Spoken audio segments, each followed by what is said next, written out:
अगर आपके blood test में सीआरपी का लेवल बढ़ा हुआ है तो सबसे पहले तो आपको घबराने की जरूरत नहीं है, क्योंकि सीआरपी खुद कोई बीमारी नहीं है, बल्कि एक संकेत है, एक अलार्म है कि आपके शरीर में कहीं पर सूजन यानी कि इन्फ्लेमेशन या फिर संक्रमण यानी कि इन्फेक्शन चल रहा है। लेकिन असली सवाल है कि सीआरपी बढ़ता क्यों है, कौन कौन सी बीमारियां या स्थितियां इसके लिए जिम्मेदार हो सकती है और ये कब वाकई खतरनाक बन सकता है। आज हम जानेंगे कि सीआरपी बढ़ने के 5 मुख्य कारण और आखिर में कुछ आसान से सॉल्यूशन और प्रिकॉशंस भी बताएंगे।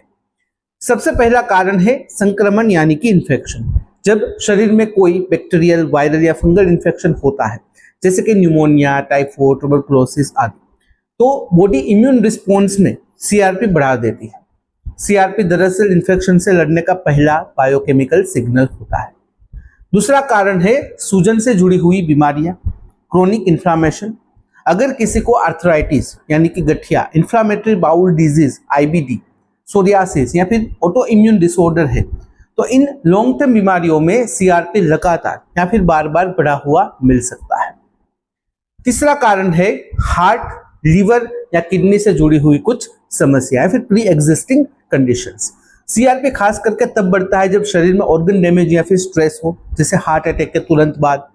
HACRP यानी कि हाई सेंसिटिव सीआरपी नाम का टेस्ट विशेष रूप से दिल की सूजन को डिटेक्ट करने के लिए किया जाता है। लीवर या किडनी फंक्शन में गड़बड़ी होने पर भी सीआरपी बढ़ सकता है। चौथा कारण है मोटापा और खराब लाइफस्टाइल। ओवरवेट लोग या जो लोग स्मोकिंग करते हैं, अल्कोहल का ज्यादा सेवन करते हैं, ज्यादा स्ट्रेस लेते हैं, जंक फूड ज्यादा खाते हैं, तो उनके शरीर में एक लो ग्रेड क्रोनिक इन्फ्लामेशन चलता ही रहता है। इसका असर सीआरपी लेवल पर पड़ता है और अक्सर सीआरपी स्लाइटली एलिवेटेड रहता है। पांचवा कारण है सर्जरी या किसी चोट के बाद, उसके बाद की जो रिकवरी होती है। बॉडी जब भी कोई सर्जरी या फिर एक्सीडेंट या फिर चोट या फिर हीलिंग प्रोसेस में होती है, तब सीआरपी लेवल बढ़ता है। एक नेचुरल रिस्पॉन्स होता है, इससे डरने की जरूरत नहीं है, लेकिन मॉनिटरिंग जरूरी होता है। अब सवाल आता है कि सीआरपी लेवल ज्यादा होने पर हमें क्या करना चाहिए। सबसे पहले तो किसी क्वालिफाइड डॉक्टर से डायग्नोसिस करवाना चाहिए कि इन्फ्लेमेशन या फिर इन्फेक्शन क्यों है। अगर इन्फेक्शन है तो उसका पूरा इलाज समय पर करवाएं। ओवरवेट है तो वजन कम करें और एंटी इन्फ्लेमेटरी डाइट अपनाएं, जैसे कि हल्दी, हरी सब्जियां, ओमेगा 3 फैटी एसिड वाले जो भी खुराक है वो। स्मोकिंग और अल्कोहल छोड़ें, क्योंकि उससे सीआरपी लेवल बढ़ सकता है। स्ट्रेस मैनेजमेंट और नींद को प्रायोरिटी दें। सीआरपी यानी कि सी रिएक्टिव प्रोटीन का नॉर्मल लेवल 0 से 5 mg/dl तक होता है। अगर ये 10 से ऊपर है तो फिर इन्फ्लामेशन या फिर इन्फेक्शन की संभावना हो सकती है।